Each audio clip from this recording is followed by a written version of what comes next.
As we resume the session, colors in place, hand salute. 2.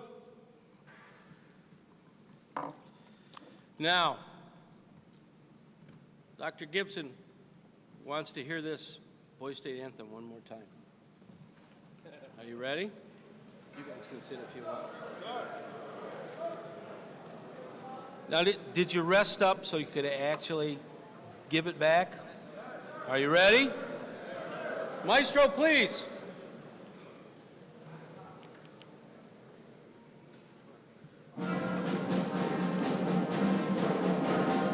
Here in the Cherry Valley, forest and England cheer. That's where our Legion's Boys State meets this year. Here to live together, learn democracy. Melting pot for color, creed, and nationality. Oh, come on, one more time. Maestro, please.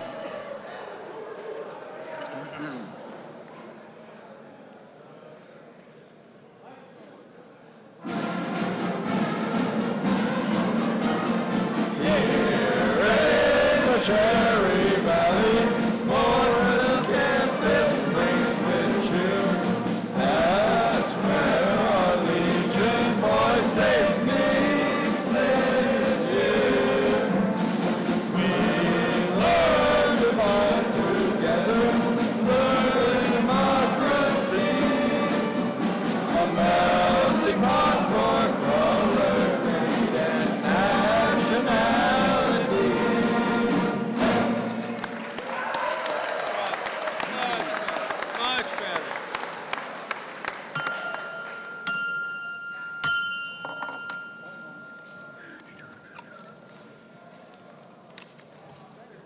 We are fortunate this afternoon to have a very special guest. Dr. Christopher Patrick Gibson was born in 1964. He's an American politician, author, professor, and college administrator, former officer in the United States Army, who retired in 2010, and in February 2020, his alma mater, Siena College, announced that he would be the 12th president, becoming the first person to lead the Franciscan institution. And his 5-year term began in July 2020. Dr. Gibson has a distinguished military career, and he has multiple decorations and awards that makes him one of our most distinguished guests. I want you to give him a warm welcome. Dr. Gibson.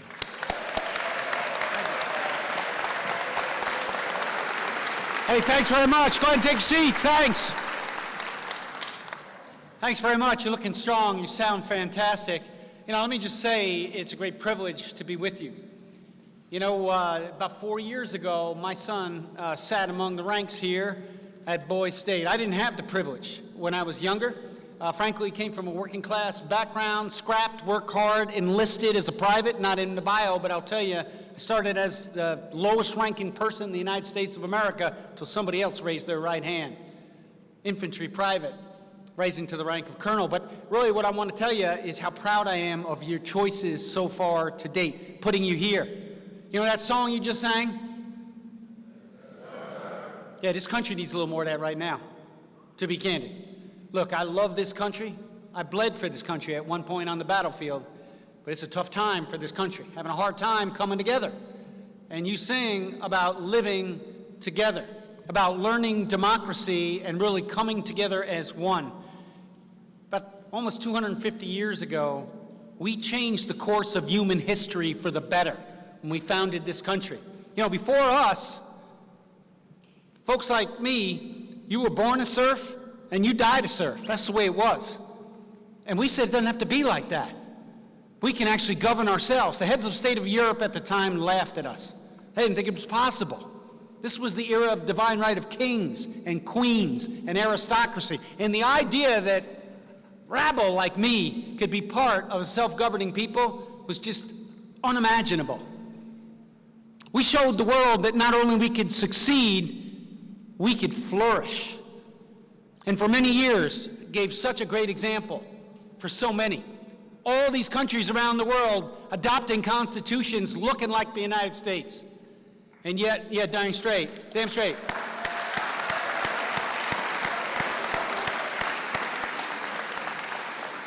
But here's the reality. As we gather here today, we are a nation struggling, really struggling. Struggling in so many ways, struggling to find unity, struggling to ensure liberty and justice for all. We put that on paper. We made a pledge for that. I served in the Army with folks of all backgrounds who were committed to that and bled together, fought together, won together.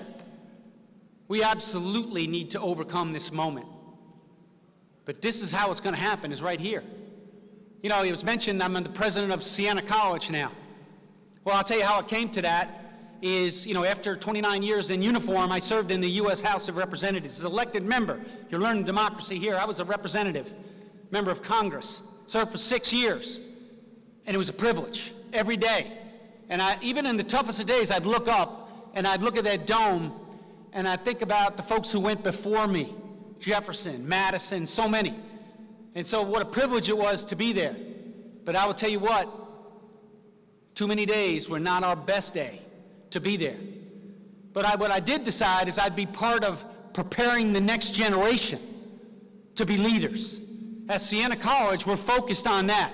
We are a Franciscan institution, which means we're endeavoring to not only support democracy in this country, but help make the world more just, more peaceful, and more humane. Very important, that's right, that's St. Francis, of the life that he lived, to give us a living example. And so we work hard at that all the time, and if you're interested, you should check out Siena College, come visit us. But you know what? What I want to do today is I'm going to focus on two things.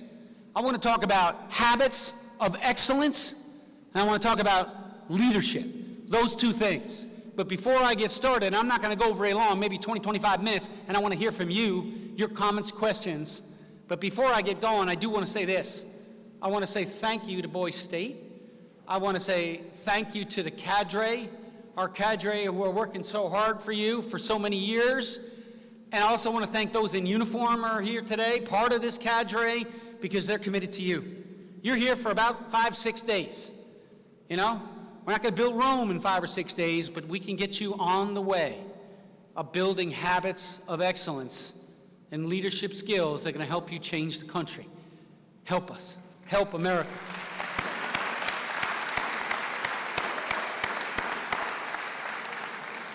Habits of excellence. Let me say this, that you are part of a long tradition right now. Yes, Boise State, absolutely, but it goes so much deeper than that. The origins of the program that you're going through date back to antiquity. Socrates talked about this. All those naysayers who came up to him tried to knock him off his game. And they asked him questions such as these. They said, can virtue be taught? Can it be taught? Absolutely it can be taught. Virtue can be taught. And it's so important to know that you can be the best vision of yourself. I know what it's like to have skeletons in your closet. I am far from perfect of a human. I have fell. But life is not about how many times you fall, how many hits you take. It's what you can do with that pain. Can you turn it to power? Can you serve others with that gift that you cultivate? Habits of excellence. Socrates talked about helping cultivate virtue, and how he said to do it? One day at a time, by habit.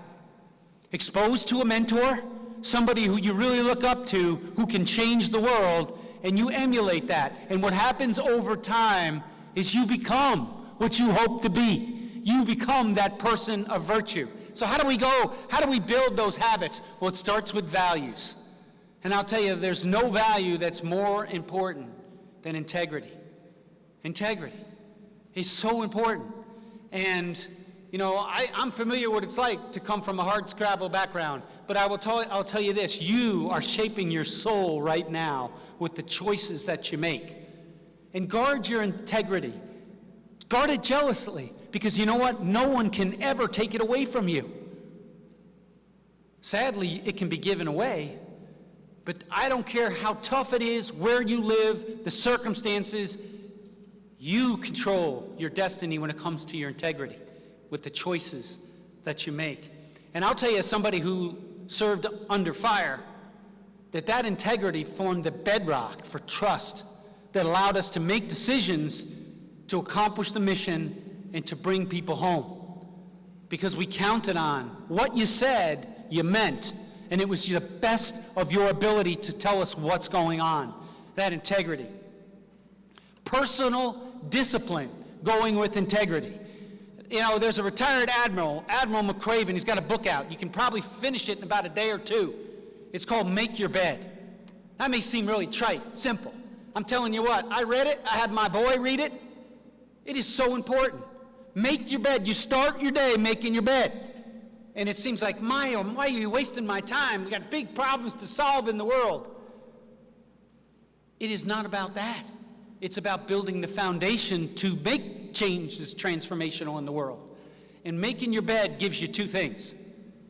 It gives you a win. You won. You made your bed. You did it to standard. And it got you in the habit of doing something right. So I hope the rest of that day and every day thereafter goes swimmingly. That everything lines up, you do well, you're happy. But I also know that life generally doesn't go that way. There's storms everywhere, and you get hit hard. But even if it is, you've accomplished that. You made your bed. You start to work on discipline yourself. From there's so much more that goes in play. I would tell you this, stay in shape. Stay in shape. Maybe you won't go in the uniformed services, but it's still important to stay in shape because you never know when your life could depend on it, number one. Number two is I've found it helps your mindset. By staying in shape, it actually helps you have mental discipline. And that mental discipline allows you to overcome all the curveballs, the sliders, the knuckle curves, all that stuff that gets thrown at you. And you're wondering, how am I going to get through that? Staying in shape helps. Eating right, getting rest, living life in balance. There's some first order questions you're going to come to, and these are not easy. But for me, I've wrestled this tiger. It took me till I was about 30 till I figured it out, but I know there's a God, and I know that God loves me. Now, you have a personal choice. You can either believe or not believe. This is America. You get that right to choose. I'm telling you, it helped my life so much to make that choice, to be in a relationship with God. And that helps you live your life in balance because you know what? That's what allows life to have meaning. It also allows you to love deeper to family and friends. So just when you're out there getting all these achievements and that resume is building, don't be that guy that wonders, what the heck does it mean? Don't be that guy. Because when you nurture relationships and don't let them die, they'll always be there for you. They'll celebrate your wins. But you know what? Just as, maybe even more importantly, they'll be there when you take your hits. They'll be there for you. Life in balance. It provides that meaning. We are, as Aristotle told us, we are social beings. Even if you wanted to, we need each other. Even if you wanted to live a life alone, it will never be fulfilled. In fact, there's this movie, you may have seen it, Into the Wild, and that's one of the conclusions of the film. Supertramp is out there, and he thinks he's got the ideal life. He's living by himself, he's in Alaska, he's reading and everything else. Now, his last conclusion is how much life matters more when you're with the people you love. And so you're in a place now where you can think about that. And it is all part of habits of excellence. Working hard. I'm going to tell you what, nobody ever accused me of being like the smartest guy in the world. That's never been the case. But I very seldom get outworked. I work until the mission is done. And I'm telling you, it makes a difference. I end up getting a doctorate from an Ivy League school. If you'd have told me that, I was a low B student in high school. Yeah, I made it come. I come through. But it was about, I'm telling you right now, it was about hard work. hard work matters. You know, there's a comedian who once said, tongue-in-cheek, he said 90% of life is just showing up. And the more I thought about it, he's got something there. It's more than just showing up, but showing up matters. But then it's also committing yourself to excellence and working hard. These habits of excellence lead me to my last point here. I want to talk about leadership. Because it's one thing for you to prepare yourself to be the very best team player you can be. And that is important. And that's what this country needs right now, is 330 million Americans. We need Americans that love each other and support each other. You know what? For all of our spirited differences, and by the way, we're not trying to homogenize thought here. We actually embrace and value our diversity of thought and our diversity of opinion. It's something that we've actually held dear all these years. But you know what? As much as we have this spirited debate, I can tell you this, and I tell you this from experience, having been in almost 40 countries, mostly over the time I was in uniform, and to some degree traveling as a member of Congress. We have so much more in common than we ever have apart. I can tell you now, I can go into any room. I can go into a room, you know, in inner city of Harlem. I can go to Woodstock. I can go to Wyoming. And if you give me 5 minutes of listening, I can connect with I can connect with anybody in that room.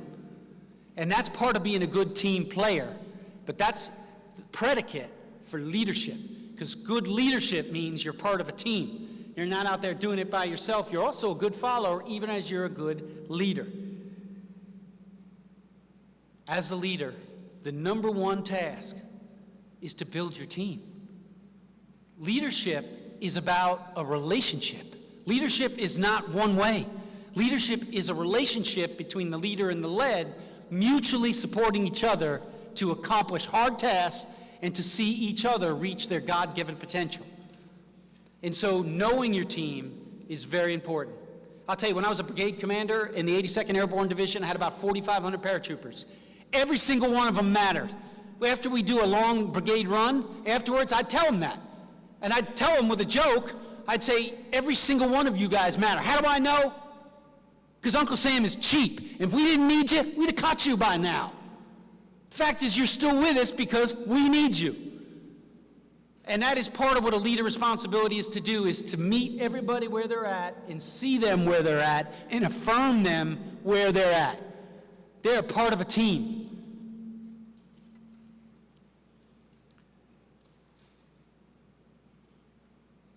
You also need to be smart. As a leader, you're going to be called on to make a call. Pray that you make good calls. How do you prepare? Know your tasks. I was an infantry leader. What that meant is I had to know basic infantry tasks. I had to know fire team maneuver, squad maneuver, platoon. It's not that I was micromanaging, far from that. I had trusted my people because I built the team. But when you know when you walk a mile in their shoes, that empathy helps build the team, and it also prepares you to know how to employ them correctly. So if you ever get in a life and death situation, you know where to put the machine gun, where the mortars need to go, what a maneuver looks like, what's the time-space analysis, what kind of fire period. You get the point. This is what leaders have to do. You got to be competent at what you're doing. You're building the team. You're also working on your competence.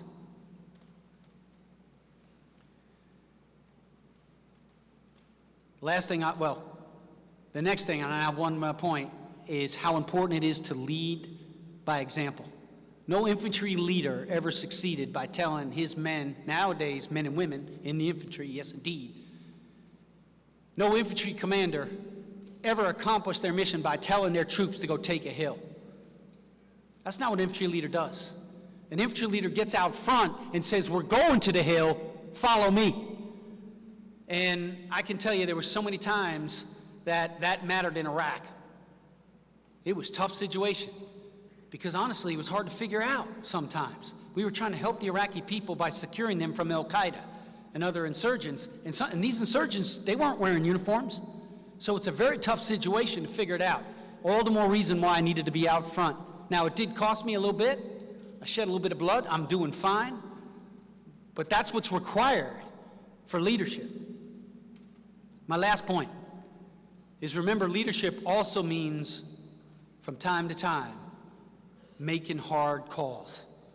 Man, everybody can be a great leader on a day like today, right? It's sunny. It's not even humid. It's nice. These are the days that people enjoy leadership. Leadership really makes its money in the driving rain, in the dark of the night, when you haven't eaten in about a day and a half, when the enemy's out there. That's when it really matters. And you know, making hard decisions, I want to share with you the story to close my remarks, is one of the hardest decisions I ever made was in one of my tours in Iraq, in Baghdad. I was sent there when there was this place called Route Irish. It was between the airport and the Green Zone, and it was just on fire. The enemy was using car bombs, and they were blowing up these cars, and they were killing American troops and local innocent Iraqis. And my unit got called to actually change that and make a difference. And I'm telling you, we got into Baghdad at a time that the concept of operation was changing.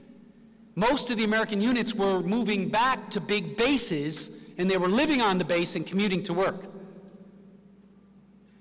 Now, as part of preparing, I had read a lot of history, and I had read a lot of doctrine, and I didn't believe that would work.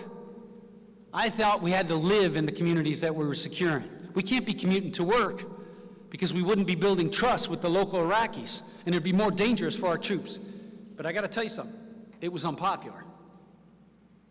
It was unpopular for a number of reasons. Number one is my higher level command was a colonel. I was a lieutenant colonel as a battalion commander. My commander was a colonel. His name was Milley, Mark Milley. That name may sound familiar. He's now a 4-star general. He's the chairman of the Joint Chiefs. When he was my brigade commander, you know, his brigade had all collapsed back to Victory Base. And as his attached unit from the 82nd Airborne, I asked him, I want authority to be able to live out among the Iraqi people since we're under fire here, these vehicle-borne IDs. He was not crazy about the idea. My sergeant major was not a big fan of it at all. My 2 majors were opposed to it, all my company commanders. So that's a tough place to be as a leader, because I had made a name for myself by listening and to really taking advice from my troops. But there was something in the pit of my stomach. I said, no, this is not the right thing to do. And I made the decision. I said, no, we're going to live out among the Iraqis. And I tell you, I was out on a limb. Had that gone badly, I probably would have been relieved and probably would have been the most hated man in the 2nd Battalion, 325 Infantry's history. But fortunately, God was shining the light, and it didn't go that way. Within a couple days, we started getting tips from locals. Turned out they were terrorizing the locals.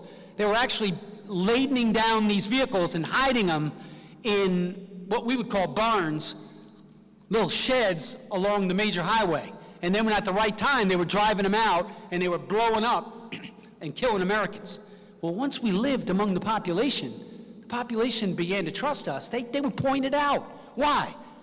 Well, it was in their interest. Their kids were getting hit with that shrapnel as collateral damage. They didn't want that. Nobody wants that for their kids. This is something universal. As great as this country is, we share some characteristics with the rest of humankind, and that's one of them. Humankind wants to look after their kids. So once we started getting those tips, and we started finding those vehicle bombs, those VBIEDs, we were destroying them. That was doing 2 things. It was making it safer, and the enemy was hearing it. Because when you blow up one of those car bombs in Baghdad with a controlled burn and you put it out over the radio, it reverberates through half of Baghdad. And there was a new sheriff in town, and we were changing the security environment. Ultimately, by the time my unit left Iraq to go back to the United States, I watched all my leaders walk up to me. And I'm thinking, oh God, what's this about? And they actually came to me and say, sir, you were right. We doubted you. We certainly opposed what you asked us to do. But we want to tell you, you were right. That was the right call. It not only helped us succeed, but it allowed us to minimize casualties for us and ultimately accomplish that mission and take care of the Iraqi people and then get to go back home. So I share that with you because you're going to face your moment. I don't know when it is, but when you rise to leadership, you're going to be tested. There's going to come a time when you may have to go against the grain. It doesn't mean do it. I'm not a contrarian. You're not going to go looking for it, and may that never come your way. But you got to be prepared for that, because you know what? That's what comes with the mantle of leadership. You sign up for that. When you accept it, you accept that responsibility, and it can be lonely, but it is so necessary. It's necessary. So thank you for this opportunity to be with you, to address you. I'm so proud of you.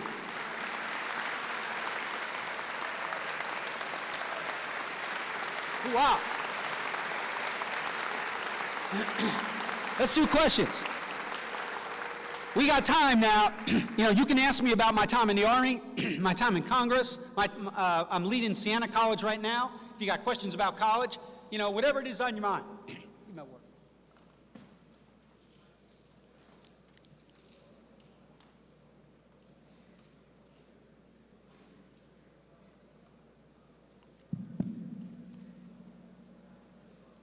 Before you ask your question, just tell me who you are and where you're from. My name is John Mallory from Buffalo, New York. Did you say Buffalo? Yes, sir. All right, John. Outstanding. How do you remain humble and continue a great relationship with God while also handling a successful, busy life? Well, I'll tell you, first and foremost, I'm keenly and maybe even painfully aware of my weaknesses. If you haven't yet, I strongly recommend the Myers-Briggs personality test. It nails me to a T. Now, don't get me wrong, it's a very helpful device. It's going to help show you where you're strong and where you're vulnerable, but it also helps you get more insight. There's this author, Daniel Goleman, he writes about emotional intelligence. Remember how I mentioned I maybe have average or above average intelligence? What that scholarship found is the most important thing to success is not even IQ, it's EI. And part of EI is self-awareness, which should lead to self-regulation. That's the first two. Then there's motivation, empathy, and social skill. So what helps me with my relationship with God is, I've taken the Myers-Briggs test like 30 times. I've gotten the same results every time. I'm an ENTJ, if you guys know the test. So, from the moment I'm conscious, I get up out of my rest, I already know where my vulnerabilities, where my weak spots are. Now, what do I do about that? That helps me humble with God, but I also keep faith. I keep faith. And what that allows me to do is overcome, because I don't get a pass. Just because I have downsides of being an ENTJ, that doesn't mean I can just go be a jerk. No, I have to work on it. I have to try to protect myself. I have to try to not be myself at my worst moments. And then the other thing is I surround myself with people who help complement me. So leadership and strategy tend to be longer suits for me, but I struggle a little bit with organization. Now I work on it. I have binders and I make my bed and I do things like that, but I'm left-handed. That doesn't come natural to me. So I always pick my chief, somebody who's almost like anal, somebody who helps complement me to keep me on task. So, and I would tell you all of that helps me is, I'm very aware of not only my shortcomings, but my failings in life. And I think I don't think that's a bad thing. I'll just give you an illustration. I could give you 1,000,000, I'll give you one. People read my bio and they say, wow, he's a ranger. He graduated ranger school. It's true, but I also recycled a phase. I recycled a phase, which means I got to the end of the swamp phase in Florida and they said, you're a no-go. You got a choice. You can quit or you can recycle. Do it again. Let me tell you something, Florida is hell. It is tough. You're down there in the swamps with the gators and the snakes and the heat and the tromping through the swamp. And a lot of my contemporaries who were going through did quit because we had just come through a hurricane. I stayed through that, so that helped me. But I failed. I did not graduate the first time. I'm the president of Siena College. You know the first official correspondence I ever got from Siena was a no. How funny is that? Exactly. I tell the students, be careful. You could end up being the president someday. Yeah, I was put on the wait list for Siena College. I didn't get in. Technically, I guess I was a maybe if I want to give myself the benefit of the doubt. But a maybe's kind of like a no, right? Because you're not in. So that's what helps me stay humble, is I'm very aware of times I've stumbled. It's a great question. What do you do, by the way? What do I do? Yeah, how do you do it? How do you answer that question? I guess I didn't have a good answer yet. Well, good. Just the fact that you know you're looking for it, that's awesome. That's awesome.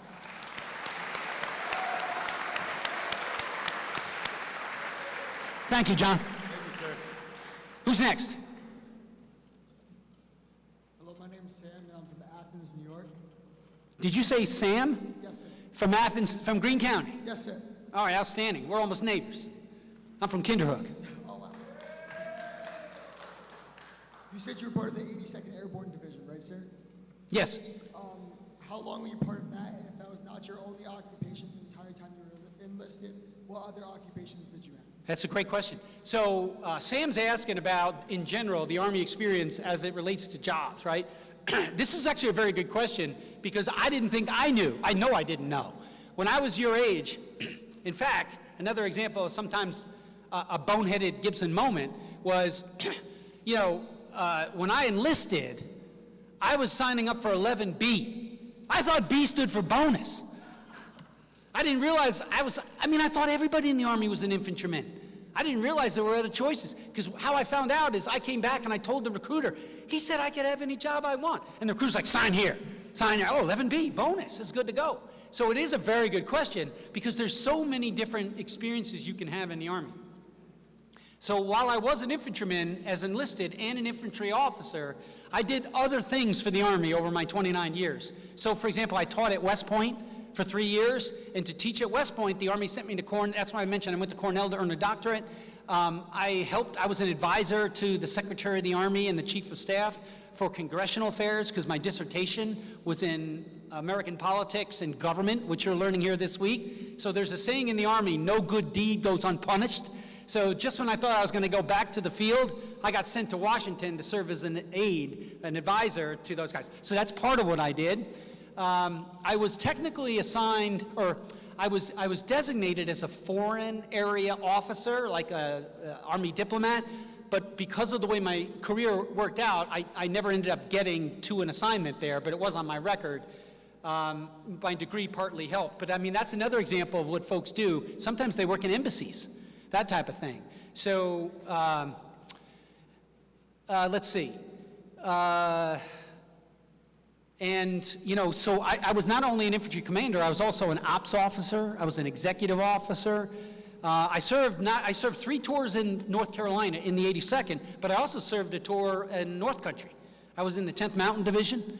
I served in Hawaii, which is a great place for the family, by the way, and in Kansas. So, I would tell you that you can have a very fulfilling career in the military, and it can actually be in a wide variety of assignments and duties and responsibilities. And it helped a working class kid like me get to grad school, and at no cost to me. The Army paid for my graduate schooling. So it's not something to look past. And by the way, it doesn't have to just be the military. There are other places you can get what's called debt forgiveness, or you can get some, like for example, if you go to law school and become a public defender, you can actually get loan forgiveness. So there's a whole thing you can look into. So Sam, great question. Did that answer your question? Yes, sir. Thank you. Thank you.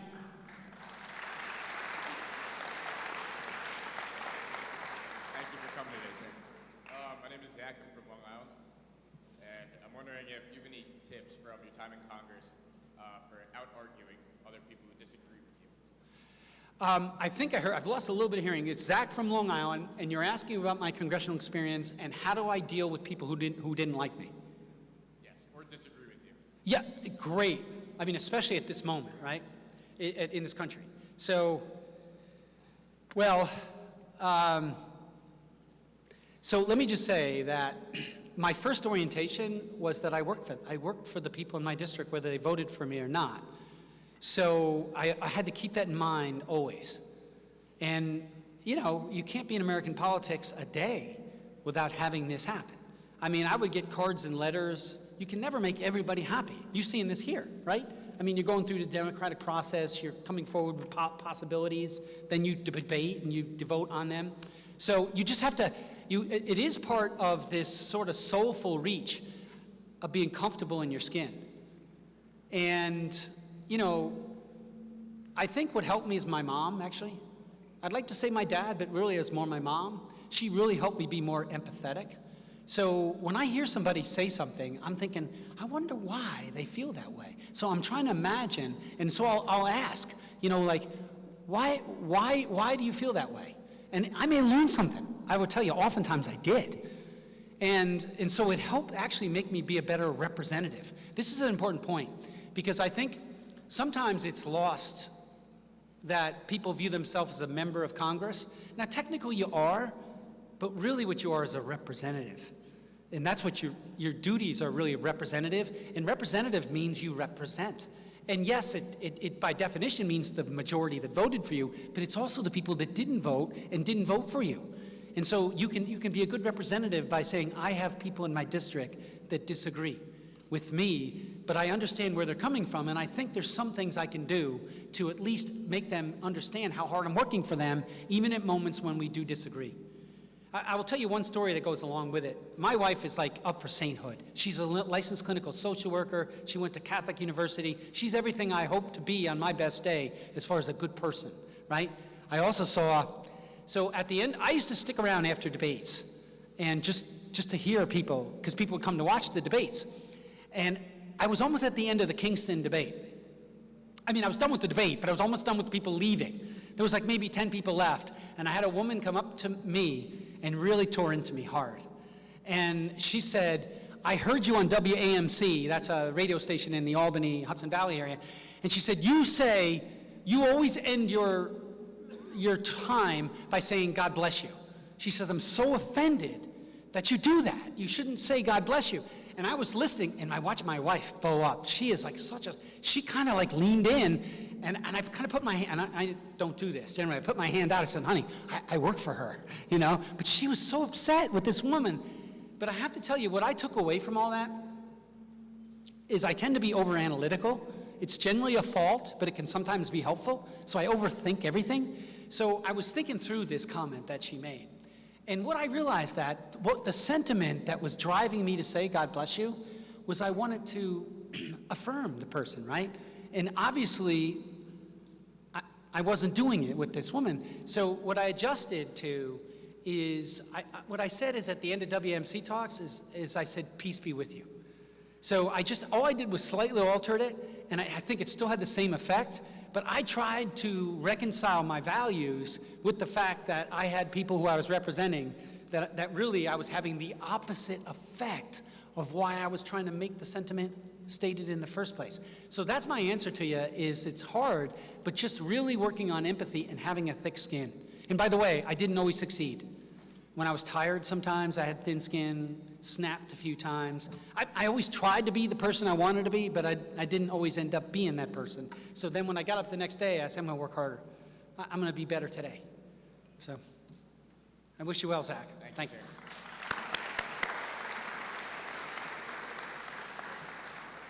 My name's Nate Baker. I'm from Greenwich, New York. And my question I have for you is, what was the biggest thing you learned going from a military official to a representative? Yeah, so Nate from Greenwich, right? Yeah. That's awesome. Love that place too. I used to come to your, you used to have that Days, what was that? That Days, that? Whipple City? Yes. Yeah. Whipple City. So my family, I take my kids there too. Wonderful community event. I'm so excited getting connected with you. I missed, you want to know about my military to elected official transition. Yes. So I got to tell you, in some ways, it was easy, in other ways it was hard. Okay, so the easier ways are this. In the military, you're really, you get inculcated in leadership, you get pretty good at public speaking, you're able to problem solve. These are skills that are transferable, right? There is a cultural difference, and it's this.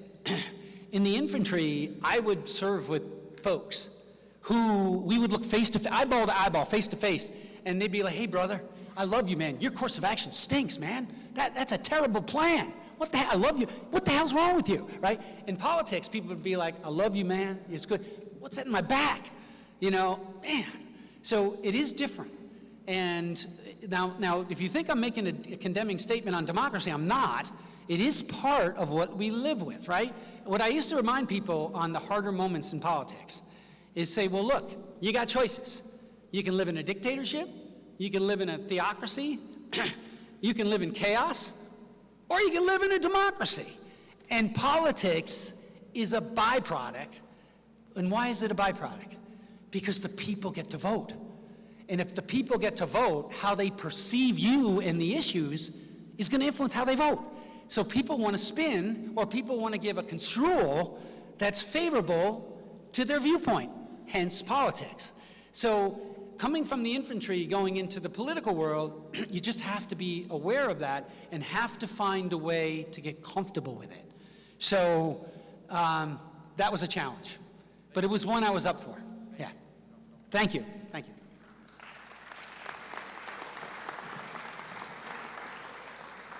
My name is Vincent Capadlo. I'm from Rome, New York, and I was wondering, how did it feel when you were in the military, your superiors came up to you and congratulated you, and how did that affect you from then to now? So from Rome, I missed, I've lost, I'm sorry, I've lost a little bit of hearing. Tell me your name. Vincent Capadlo. Outstanding. And tell me, you're asking about my experiences in the military. Can you ask me again the question, because I missed the essence of it. When you were in the military, how did it feel when your superiors came up to you and congratulated you, what you did back then, and how did that affect you from then to now? My spirituality. And, Your superiors. oh, superiors. Okay, so when I first enlisted, it was 1981. It's a different world, okay? So it's a different world from 2022. I mean, hazing was not only the standard, it was the everyday. So, I mean, it was for your good, you were told. It was a different situation. And so, you know, my first experience with superiors was almost 100, was 99% my drill sergeants. So, and they really rode me hard. I was a country boy. I mean, I was so naive. I believed them. Like when they said I was a yard bird inside, I was like, what's that? I guess I'm a yard bird. I was just really gullible, right?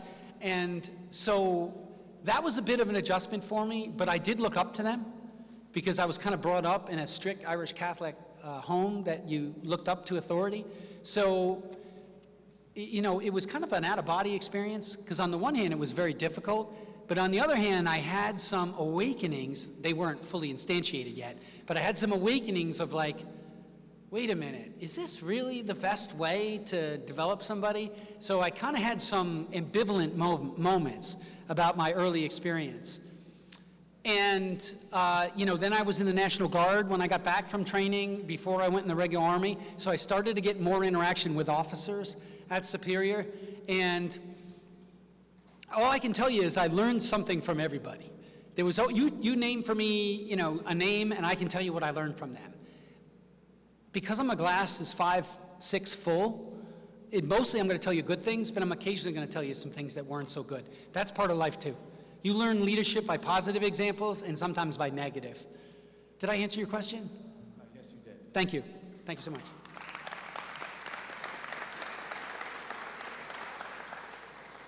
Howdy, sir. I'm Eli from Suffolk County, and I'm a two-parter for you if you don't mind. So my first question is, what district did you serve during your time in Congress? And my second question is, how would you guide us as the future leaders of America to prevent so much division for future generations and for, frankly, our generation?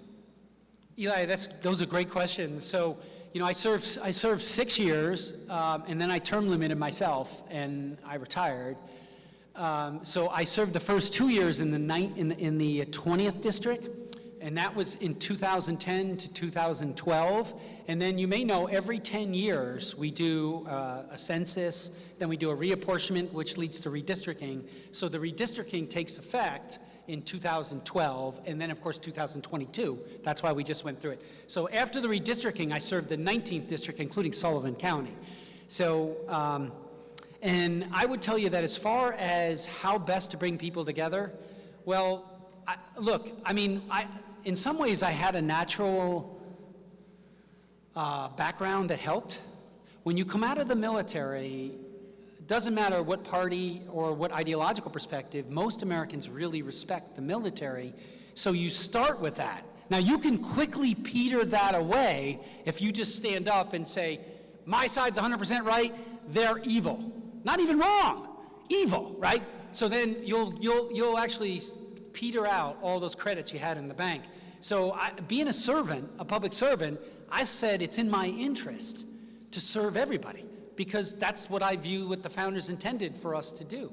And so engaging with empathy, I would listen very carefully and I would try to find a way to connect.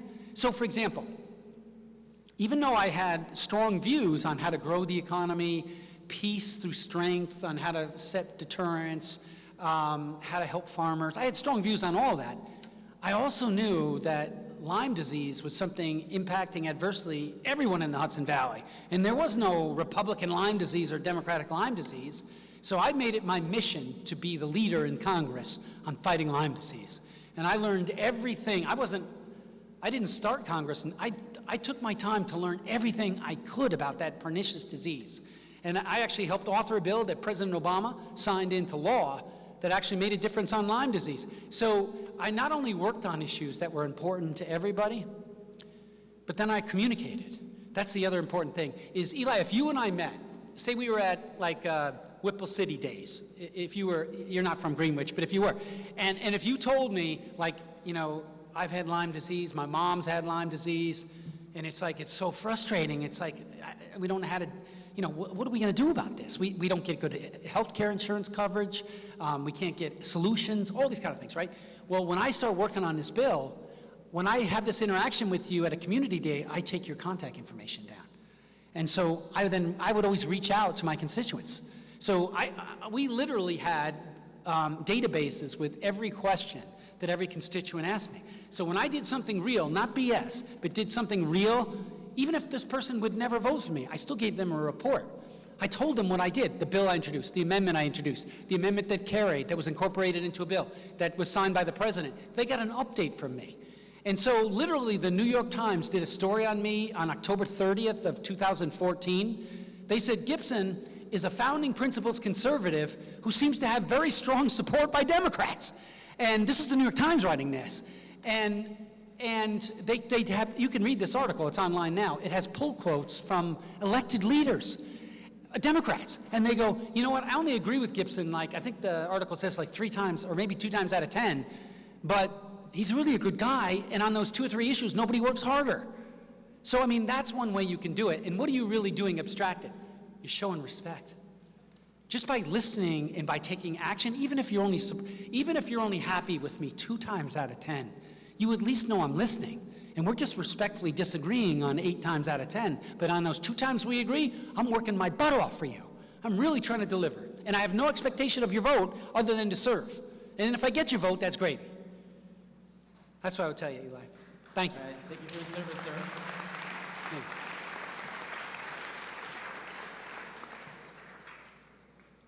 My name is Caleb Capin. I am from the town of Centerport in Suffolk County. So I have 2 things. The first is that earlier you mentioned you thanked Boise State for having you here to talk to us, but really it should be the reverse. We should be the ones thanking you for coming here to speak to us, give us your advice, and let us ask you questions. So thank you. Well, that's very kind. That's very kind, but I will tell you that this is really a mission to be part of it. And by the way, maybe there'll be some future Siena College students out there. So, but thank you, it's very kind. Yes, and speaking of colleges, my question is, could you highlight a certain point in your journey from being a B student to getting a doctorate degree at a Ivy League university? And can you explain why that was pivotal for you? It's a great question. So I went through high school with the wrong priorities. I mean, I could make excuses. You know, nobody in my family had ever gone to college, all that kind of stuff. But you know what, at the end of the day, none of those would be worth a darn. I just didn't apply myself.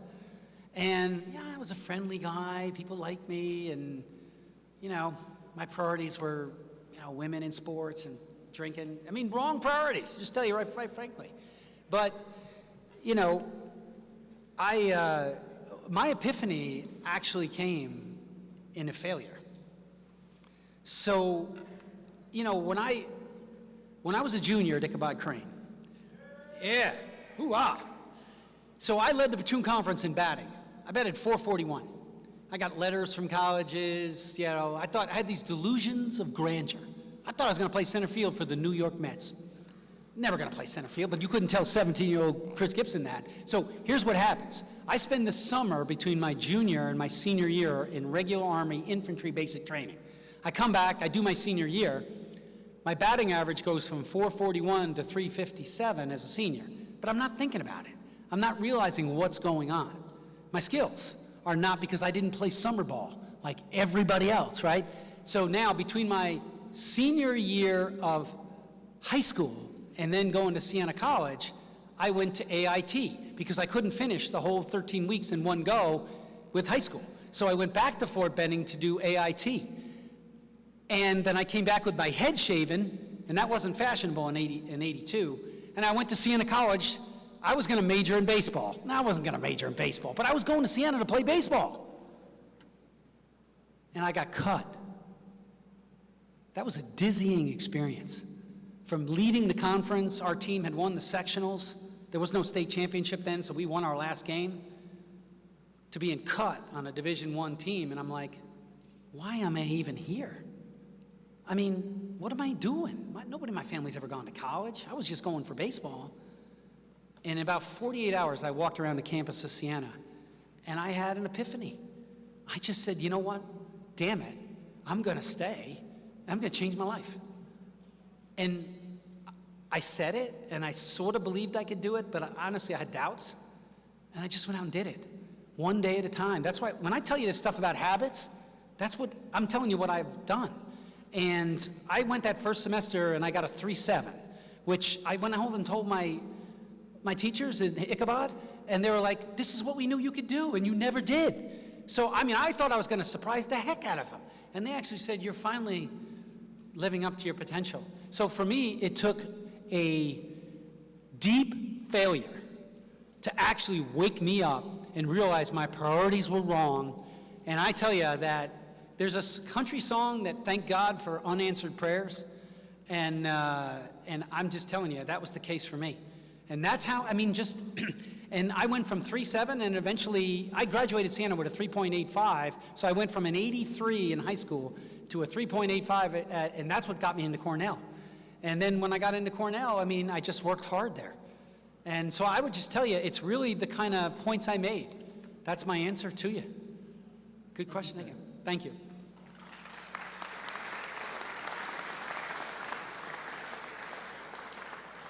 Hello, sir. My name is John Oselch, and I'm from West Point, New York. Who are? My father was a professor at West Point. Serves as my leadership advice mentor. He helps me a lot when I have leadership questions. And I was just wondering, when you were in the military, did you ever have a superior that you ever used for like leadership advice or anything like that? I did. So part of my story is when I graduated from Siena, I thought I'd serve 3 years in the Army and then get out, because I thought I was going to be a lawyer. And nothing against lawyers, my brother's one, he went on to, but I'm sort of glad that that didn't happen. I am glad that didn't happen. But, you know, part of what happened to me in my first assignment was transformational. So I went to Berlin. I was in Berlin, Germany before the wall came down. I'm that old. So I was in the Berlin Brigade. And, you know, I was an infantry platoon leader, then I was a mortar platoon leader, and then I was set to be a company XO, and they told me I had to go interview with the commanding general to potentially be the general's aide. So I'm like, I don't want to be the general's aide. I mean, I didn't join the Army for 3 years to go pushing paper. So, but they said, Lieutenant, you're gonna go get up there. What are you doing? Okay, fine. So I get up there. What do you think the first question the general asked me? He's a good old boy from Kentucky. And he says, Gibson, you know, why do you want to be the general's aide? And I told him, sir, I don't want to be the general's aide. And he laughed, and he said, you just passed your first question. So the bottom line is this guy became a mentor to me. He knew that he hired me to be the general's aide with the notion or the belief that I was going to be getting out after that assignment. And that's usually used as a grooming for future senior leaders in the Army, but he picked me anyways. And he worked on me smartly. He wasn't a hard sell. He didn't even bring it up for 6 months. You're there for a year. About 6 months in, we would run together. And after a hard run, he said, you know, you think maybe you'd think about staying in the Army? And at that point, he kind of caught me by surprise, and And I actually said, I'd think about it. I said, I'd want to go to the 82nd Airborne Division if I'm going to stay in. If I'm going to stay in, I want to go to the 82nd. And he goes, deal. I'll make that happen. And so he got his pen out and he wrote to the commanding general. Next thing you know, that's what basically sealed the deal for me to stay in beyond my initial commitment. General Carl Glenn, he went by Glenn Marsh, was my mentor until he went back to heaven. And he was such a humble person. He rose to the rank of 3 stars. He loved people. He loved the Army. He loved the nation. He cared about soldiers. He taught me what a leader really is all about. And whenever I had questions, hard questions to think through, he was there for me. He always made time. And that's why I try to do the same. So thank you for having that memory. Thank you for that question. No problem, sir. Yeah.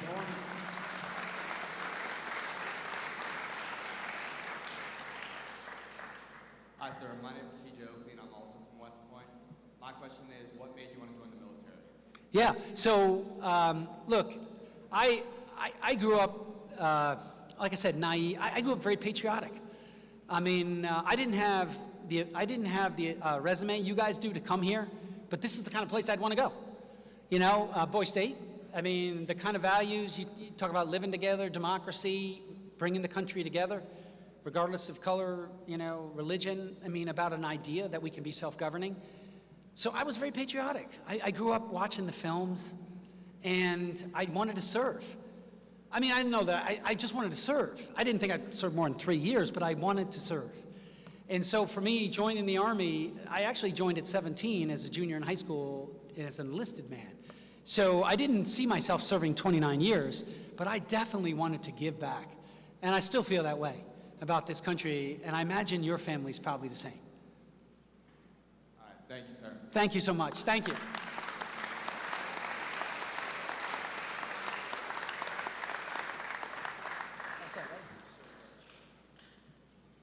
How about that?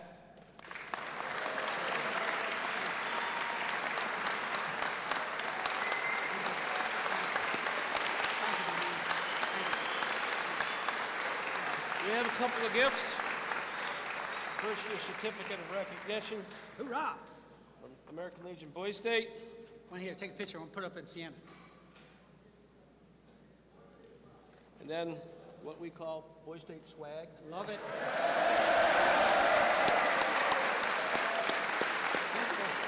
My last, please come back. Yeah. Please come back. Yeah, I'll try. Thank you so Yep. much. God bless you guys. Take care. Very good. Good luck. Thank Thanks you. a lot. I'll be proud. Absolutely.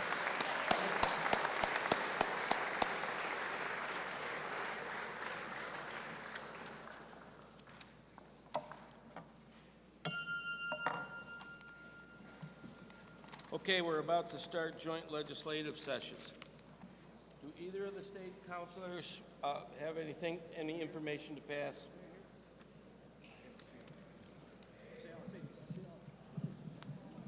At the end of the assembly, those that were elected to Senate or Assembly or the House of Representatives, please stay, and we'll start our session shortly after. And others can stay to observe, right? Is the governor in the room? Yep. Let's have the governor come up to the podium for some brief comments, please.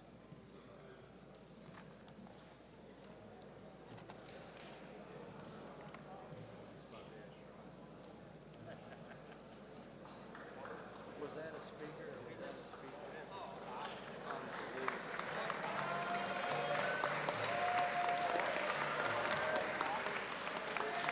Governor, just make a few brief comments. Lieutenant Governor. Oh, you're Lieutenant Governor? Okay. Where's the governor? He's not in here? Oh, Governor McNeely? Yeah. Michael, that's a great question. He should be with Roosevelt. Governor right here. He's right there. Oh, there Oh, there he is. Yeah, okay. Yeah, you can stay up here with him. Here's Lieutenant Governor. Governor, please make a few brief comments to your electorate. Just a few words. Yeah, that's fine. Yeah, okay. 3 to 5, something like that. Well, this is here. I have my speech for the legislature. Is this just something else? Yeah, just do something else. Okay, yeah, sure. Hey, Boys State, how we doing out there, guys?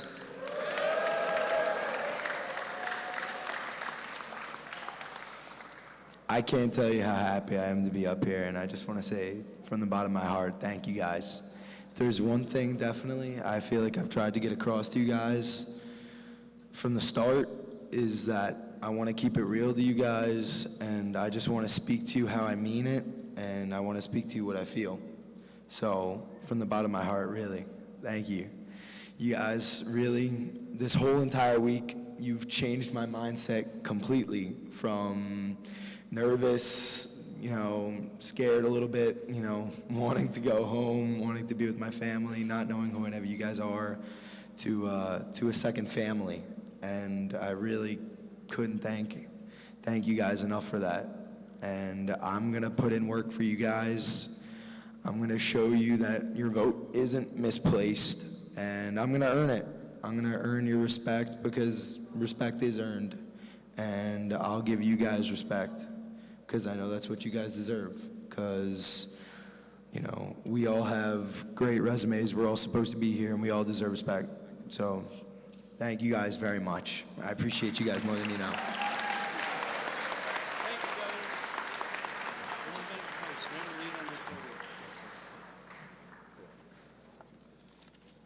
All right.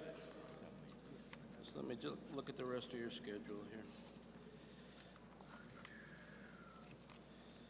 All right.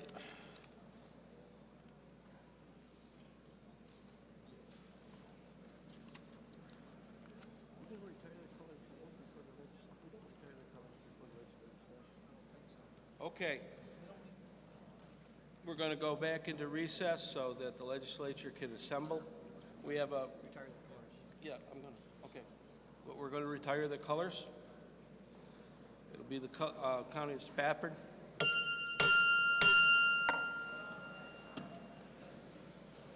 Retire the colors. Hand salute.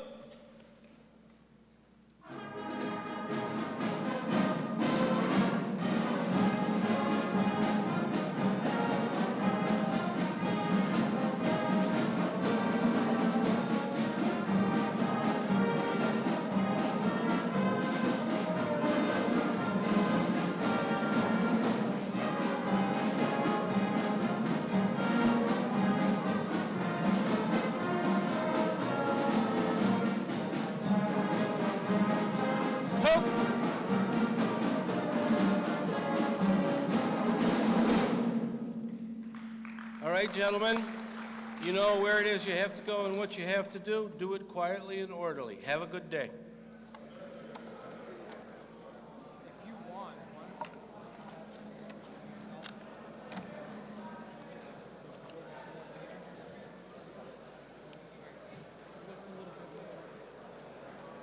Excuse me. Remember, all senators, elected senators, and assemblymen stay after the assembly for an address.